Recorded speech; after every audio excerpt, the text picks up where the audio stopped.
Exam ಟೈಮಲ್ಲಿ tension ಆಗುತ್ತೆ ಅಂತ ನೀವು ಅನ್ಕೋಬಾರ್ದು. ಮೊದಲು ಅದು ಹಿಂಗೆ ಟೆನ್ಷನ್ ಆಗುತ್ತೆ ಅಂತ ನೀವು ಅನ್ಕೋಬೇಕು ಅಷ್ಟೇ, ಆಯಿತಾ? ಫಸ್ಟಿಗೆ ಅದೇ ನೀವು ಪ್ರಾಕ್ಟೀಸ್ ಎಷ್ಟು ಮಾಡ್ತೀರಾ ಅಷ್ಟೇ ನಿಮ್ಮ ಕಾನ್ಫಿಡೆನ್ಸ್ ಜಾಸ್ತಿ ಆಗುತ್ತೆ, ಅಷ್ಟು ಟೆನ್ಷನ್ ಕಮ್ಮಿ ಆಗುತ್ತೆ. ಅದು ಪೇಪರ್ ಹೆಂಗಿರಲಿ, ಪೇಪರ್ ಬಗ್ಗೆ ನೀವು ಯೋಚನೆ ಮಾಡ್ಕೊಬಿಟ್ರೆ ಇಷ್ಟೇ ಮಾರ್ಕ್ಸ್ ತೆಗಿತೀನಿ ಅನ್ನೋ ದಿನದಲ್ಲಿ ಒಳಗೆ ಇರಬಾರ್ದು.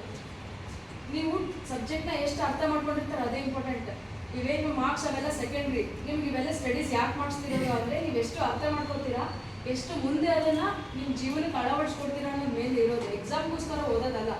ಎಕ್ಸಾಮ್ ಏನಂದರೆ ಸೊ ದಟ್ ನೀವು ಮುಂದೆ ಹೋಗೋಕ್ಕಿದು ಒಂಥರ ನೀವೆಷ್ಟು ಓದಿಲ್ಲ ಅಂತ ತಿಳ್ಕೊಳಕ್ಕೆ ಅಷ್ಟೇ. ಅದು ನೀವು ಮಾರ್ಕ್ಸ್ಗೋಸ್ಕರ ಓದಿದ್ರೆ ಯಾವಾಗ ಅದಕ್ಕೆ ಟೆನ್ಷನ್ ಇರುತ್ತೆ, ನಿಮ್ಗೋಸ್ಕರ ಓದಿದ್ರೆ ಟೆನ್ಷನ್ ಇಲ್ಲ.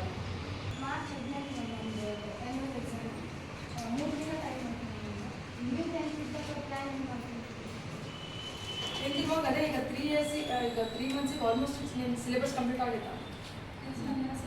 ಹಾಂ, ಇನ್ನೂ ಸ್ವಲ್ಪ ಐತಲ್ಲ, ಡಿಸೆಂಬರ್ ಕಂಪ್ಲೀಟ್ ಆಗುತ್ತೆ. ಸೊ ಈಗ ನಿಮ್ದು ಆಲ್ಮೋಸ್ಟ್ ಡಿಸೆಂಬರ್ ಕಂಪ್ಲೀಟ್ ಆಗ್ತದೆ. ಇಲ್ಲಿವರೆಗೆ ಏನೇನು ಆಗಿದೆಲ್ಲ ಅವ್ರು ಓದ್ಕೊಂತಾರೆ. ಬಟ್ ನೀವು ಡೈಲಿ ಮನೆ ಒಳಗೆ ಹೋಗಿ ಏನು ಮಾಡ್ತೀರಾ ಅನ್ನೋದು ಇಂಪಾರ್ಟೆಂಟ್ ಆಗುತ್ತೆ. ಮನೆ ಒಳಗಾದ್ರೂ ಹೋಗ್ತೀರಾ, ಸ್ವಲ್ಪ ಜನ ಟ್ಯೂಷನ್ಸಿಗಾದ್ರೂ ಹೋಗ್ತೀರಾ. ಸೊ 2 hours ಈಗಲಿಂದ ನೀವು ಡೈಲಿ ಓದ್ಕೊಂಡು ಹೋದ್ರೆ ನಿಮ್ಮ ಸಿಲೆಬಸ್ ಕಂಪ್ಲೀಟ್ ಆಗೇ ಆಗುತ್ತೆ 3 months ಒಳಗೆ. ಅದ್ರೊಳಗೆ ನೀವು ವೀಕ್ ಸಬ್ಜೆಕ್ಟ್ಸ್ ಯಾವ ಇರ್ತಾವೆ ಅದಕ್ಕೆ ಭಾಳ ಫೋಕಸ್ ಮಾಡಬೇಕು. ಅದೇ ಮೇನ್ಲಿ ಮ್ಯಾಥ್ಸ್ ಸೈನ್ಸೇ ಇರುತ್ತಲ್ವಾ. ಸೊ ಅವನ್ನೇ ಡೈಲಿ ಓದ್ಕೊಂಡು ಹೋಗ್ಬೇಕಾದ್ರೆ ಈಸಿದು ಬಿಡಬೇಕು. ನಿಮ್ಗೆ ಯಾವ ಡಿಫಿಕಲ್ಟೀಸ್ ಇದೆ, ನಿಮ್ಗೆ ಆ ಟಾಪಿಕ್ ಗೊತ್ತಿಲ್ಲ ಅಂದರೆ ಅದನ್ನು ಟಿಕ್ ಮಾಡ್ಕೊಂಡು ನೆಕ್ಸ್ಟ್ ಸರಿ ಕೇಳಬೇಕು, ಸರ್ ನನಗೆ ಅರ್ಥ ಆಗ್ತಿಲ್ಲ, ಯಾಕೆ ಅದು ಅರ್ಥ ಆಗ್ತಿಲ್ಲ, ಇದ್ರೊಳಗೆ ಮತ್ತೆ ಬೇರೆ ಬೇರೆ ಥರ ಹೆಂಗೆಲ್ಲ ಕ್ವೆಶನ್ಸ್ ಬರ್ಬೋದು ಅಂತ ನೀವು ಸಾಲ್ವ್ ಮಾಡ್ಕೊಂಡೇ ಇರಬೇಕು. ಈಗ ವೆರೈಟಿ ಆಫ್ ಟೆಕ್ಸ್ಟ್ ಬುಕ್ಸು ಬಂದಿದ್ದಾವೆ, ಮತ್ತು ನಿಮ್ಗೆ ಯೂಟ್ಯೂಬ್ಗಳಿಗೂ ಒಳ್ಳೆ ಹೇಳ್ಕೊಡ್ತಾರೆ. ಅಮೌಂಟ್ ಆಫ್ ಟೈಮ್ ನೀವು ಅದನ್ನು ರಿವೈಸ್ ಮಾಡ್ಕೊಳಕ್ಕಾಗಲಿ ಮತ್ತೆ ಓದ್ಕೊಳಕ್ಕಾಗಲಿ ಟೈಮ್ ಇದೆ ಅಂತ.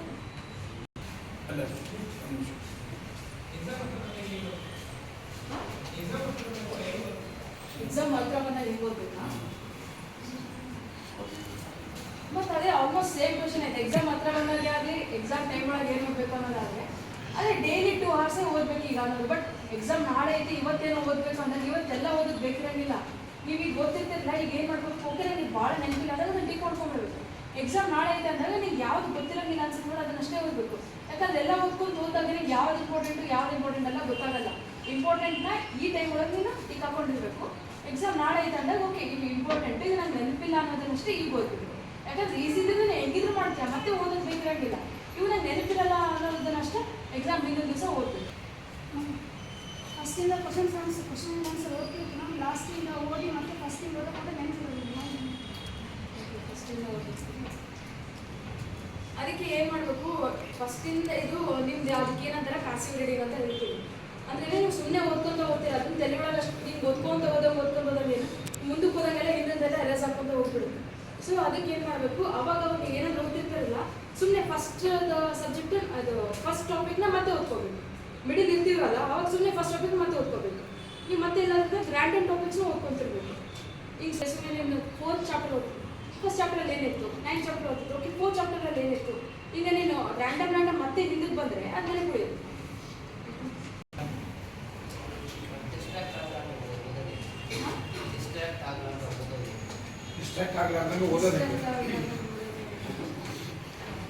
ಹೌದು, ಈಗ ಡಿಸ್ಟ್ರಾಕ್ಷನ್ಸ್ ಅಂತೂ ಭಾಳ ಇದಾವೆ. ಮೊಬೈಲ್ಸ್ ಎಲ್ಲ ಕಮ್ಮಿ ಇತ್ತು, ಮೊಬೈಲ್ಸ್ ಎಲ್ಲ ಜಾಸ್ತಿ ಇದೆ. ನಿಮ್ಮದು ನೀವು ಇಷ್ಟೇ ಓದಬೇಕು, ನಾ ಇಷ್ಟು ಮಾಡಬೇಕು ಅಂತ ನೀವು ಮೊದಲು ಏನು ಮಾಡ್ಕೋಬೇಕು. ಓಕೆ ಎಕ್ಸಾಮ್ಸ್ ಒಳಗೆ ನಾನು 600 ಮಾರ್ಕ್ಸ್ ಇರುತ್ತೆ, ನನಗೆ 625 ಮಾರ್ಕ್ಸ್ ಇರುತ್ತಲ್ಲ. ಸೊ ಇದಕ್ಕೆ ಓಕೆ ನಾವೊಂದು 520 ತೊಗೋಬೇಕು ಅಂತ ನೀವು ಅನ್ಕೋತೀರಿ ಅಂತ ತಿಳ್ಕೊಂಡು. ನಾವು 520 ತೊಗೋಬೇಕಂದ್ರೆ 520 ಬರಬೇಕು. ಈಗ ಅದು ಬರಬೇಕು ಅಂದರೆ ನಿಮ್ಮ ಡಿಸ್ಟ್ರಾಕ್ಷನ್ ಅದು ಆಟೋಮೆಟಿಕಾಗಿ ಹೋಗಿ ಬಿಡುತ್ತೆ. ನೀವು ಏನು ಗಾಡಿ ಓಡಿಸ್ಬೇಕಾದ್ರೆ ಈಗ ಅದು ಗೊತ್ತಿರ್ತದೆ ಬೇರೆಯವ್ರಿಗೆ ಆಕ್ಸಿಡೆಂಟ್ ಮಾಡ್ಬೋದು, ನಿಮ್ಗೆ ಡಿಸ್ಟ್ರಾಕ್ಷನ್ಸ್ ಏನೂ ಇರೋಂಗಿಲ್ಲ ತಾನೆ. ನಾ ಈಗ ಆಕ್ಸಿಡೆಂಟ್ ಮಾಡಬಾರ್ದು, ಸ್ಟ್ರೇಟಾಗಿ ಹೋಗ್ಬೇಕು ಅನ್ನೋದಿರುತ್ತೆ. ಅವಾಗ ಏನಿರ್ತದೆ, ಅವಾಗ ಡಿಸ್ಟ್ರಾಕ್ಷನ್ಸ್ ಎಲ್ಲಿ ಬರ್ತಾವೆ ನಿಮಗೆ? ಅವಾಗ ಸ್ಟಾರ್ಟಿಂಗ್ ಸೆಂಟೆನ್ಸಸ್ ಬರೋಂಗಿಲ್ಲ. ನೀವು ಲಾಂಗ್ ಆನ್ಸರ್ಸ್ ಪೂರ ಓದ್ತಿದ್ರೆ ನಿಮಗೆ ಸ್ಟಾರ್ಟಿಂಗ್ ಸೆಂಟೆನ್ಸಸ್ ಬೇಕಿಲ್ಲ. ನಿಂಗೆ ಅದರೊಳಗೆ ಪಾಯಿಂಟ್ಸ್ ಅಂತ ಆದರೆ ಸಾಕು, ನೀವು ಹೆಂಗಿಂದಾದ್ರೂ ಫ್ರೇಮ್ ಮಾಡ್ಬೋದು. ಅಂದರೆ ಇಂಟ್ರೊಡಕ್ಷನ್ ಬೇಕನ್ನೋದು ಹೇಳ್ತೇವೆ. ಸೊ ಅದಕ್ಕೆ ಏನಂದರೆ ಈಗಲೇ ಪ್ರಿಪೇರ್ ಆಗಬೇಕು. ಈಗ ಓದ್ತಿರ್ತೀರಲ್ಲ ಓಕೆ ನಾನು ಇದನ್ನ ಹೆಂಗೆ ಇಂಟ್ರೊಡ್ಯೂಸ್ ಮಾಡ್ಬೋದು ಕ್ವಶನ್. ಮತ್ತು ಈಗ ನಿಮ್ಗೆ ಎಕ್ಸಾಮ್ಸ್ ಮೊದಲೇ ಯಾಕೆ ಹೇಳ್ತಾರೆ, ನೀವು 3 ತಿಂಗಳು ಮುಂಚೆ 4 ತಿಂಗಳು ಮುಂಚೆನೇ ಹೇಳಿದ್ದಾರೆ. ಯಾಕೆ ಹೇಳಿದ್ದಾರೆ, ಸೊ ನೀವು ಎಕ್ಸಾಮ್ಸಿಗೆ ಪ್ರಿಪೇರ್ ಆಗ್ಬೋದು. ಆನ್ಸರ್ಸ್ ಹೆಂಗೆ ಪ್ರಿಪೇರ್ ಮಾಡ್ಕೋಬೇಕಂತ ಹೀಗೆ ಹೇಳಿದಾರಲ್ಲ. ಸೊ ದಟ್ ಈಗ ನೀವು ಪ್ರಿಪೇರ್ ಮಾಡ್ಕೋಬೋದು. ಇಂಟ್ರೊಡಕ್ಷನ್ ಇದನ್ನ ಹೆಂಗೆ ಕೊಡ್ಬೋದು ನಿಮ್ಗೆ ಗೊತ್ತಾಗ್ತದೆ, ಸರಿ ಕೇಳಬೇಕು.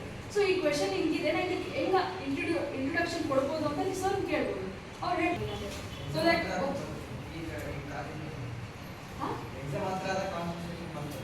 ಈಗ ಈಗ ಬರಲ್ಲ ಅಂತ ಹೇಳ್ತೀಯಲ್ಲ. ಸೊ ಈಗಲಿಂದ ಏನು ಮಾಡಬೇಕು, ಓಕೆ ನಾನು ಅನ್ಕೋಬೇಕು ಈಗಲಿಂದ ನಾನು ಡೈಲಿ ಕೊಡ್ತೀನಪ್ಪ ಅಂತ ಹೇಳಿ. ಡೈಲಿ ಕುಂತು ಬರೋಂಗಿಲ್ಲ. ಅವಾಗ ಈ ಕಾಲೇಜ್ ಸ್ಕೂಲ್ ಒಳಗೆ ಇರ್ತೀಯಲ್ಲ, ಈಗ ಏನು ಅನ್ಕೋಬೇಕು, ಓಕೆ ಇವತ್ತು ನಾನು ಇಷ್ಟು ಓದ್ತೀನಿ, ಏನೇ ಆಗಲಿ ನಾನು ಇವತ್ತು ಇಷ್ಟು ಓದ್ತೀನಿ ಅಂತ ಅನ್ಕೋಬೇಕು. ನೀವು ಮನೆಗೆ ಹೋದ್ಮೇಲೆ ಅಷ್ಟೇ ಓದ್ತೀನಿ, ಜಾಸ್ತಿ ಓದೋದು ಬೇಕಿರಂಗಿಲ್ಲ.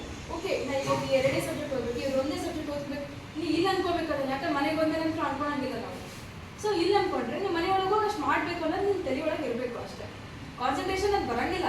ಈ ಕಾಲೇಜ್ ಒಳಗೆ ಏನು ಅನ್ಕೋಬೇಕು, ಇವತ್ತು ಇವೆರಡು ಟಾಪಿಕ್ಸ್ ಆದರೂ ಅವ್ರು ಮಾಡ್ತೀನಪ್ಪ ಮನೆಗೆ ಹೋಗಿ ಅಂತಂದರೆ ನೀವು ಮನೆ ಒಳಗೆ ಹೋಗಿ ಏನಾದರೂ ಮಾಡ್ಬಿಟ್ಟು ಇವೆರಡು ಟಾಪಿಕ್ಸ್ ಕಂಪಲ್ಸರಿ ಮಾಡಲೇಬೇಕು.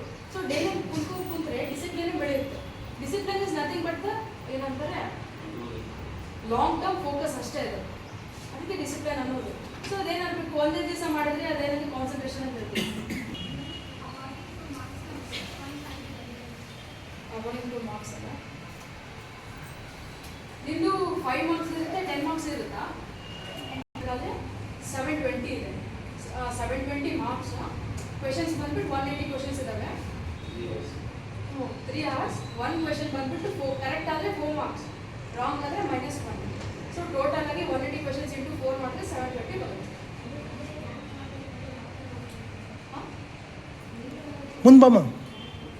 ನೀಟ್ ಎಕ್ಸಾಮ್ನ ಹೆಂಗೆ ಕ್ರ್ಯಾಕ್ ಮಾಡ್ಬೇಕಂತ ಹೇಳ್ತಿದೆಯಲ್ಲ. So first year subject, second year subjects ಇದ್ದಾವೆ ಮೇನ್ಲಿ. ಇದು ಫಸ್ಟ್ ಇಯರ್ ಒಳಗೆ ಫಿಸಿಕ್ಸ್ ಬರುತ್ತೆ, ಬಯಾಲಜಿ ಮತ್ತು ಕೆಮಿಸ್ಟ್ರಿ ಇದೆ. ಸೊ ಇವು 3 ಸಬ್ಜೆಕ್ಟ್ಸ್ನ ಎಲ್ಲ ಓದೋದು ಬೇಕಿಲ್ಲ. ನೀವು ನೀಟಿಗೆ ಅಂತಲೇ ಪ್ರಿಪೇರ್ ಆಗ್ತೀರ ಅಂದರೆ ನೀಟ್ ಕ್ವೆಶನ್ಸ್ ಕೇಳಿರ್ತಾರೆ ಅವರು 10 ಪ್ರೀವಿಯಸ್ ಇಯರ್ಸ್ ಕ್ವೆಶನ್ಸ್ ಏನಿರ್ತಾವಲ್ಲ, ಅದು ನಿಮ್ಗೆ ಯಾವ ಇಂಪಾರ್ಟೆಂಟ್ ಭಾಳ ಕೇಳಿದ್ದಾರೆ ಅಂತ ಆ ಟಾಪಿಕ್ಸ್ನ ನೀವು ಮತ್ತೆ ಓದ್ಕೊಂಡಿದ್ರೆ ಆ ಟಾಪಿಕ್ಸಿಂದಲೇ ಕೇಳೋದು.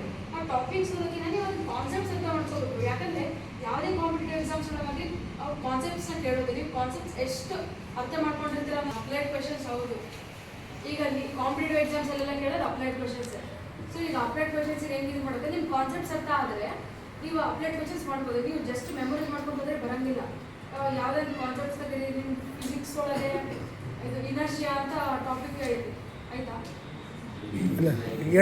ಗ್ರಾವಿಟೇಷನ್ ಐತಿ. ಸೊ ಗ್ರಾವಿಟೇಷನ್ ಒಳಗೆ ಅವೆಲ್ಲ ಫಾರ್ಮುಲಾಸ್ ಇರ್ತಾವೆ. ಸುಮ್ಮನೆ ಫಾರ್ಮುಲಾಸ್ ಅದರಲ್ಲಿ ಫಾರ್ಮುಲಾ ಯಾಕೆ ಬಂತು, ಈ ಫಾರ್ಮುಲಾ ಒಳಗೆ ಇದೇ ಮೇಲೆ ಯಾಕೆ ಡೈರೆಕ್ಟ್ಲಿ ಪ್ರಪೋರ್ಷನಲ್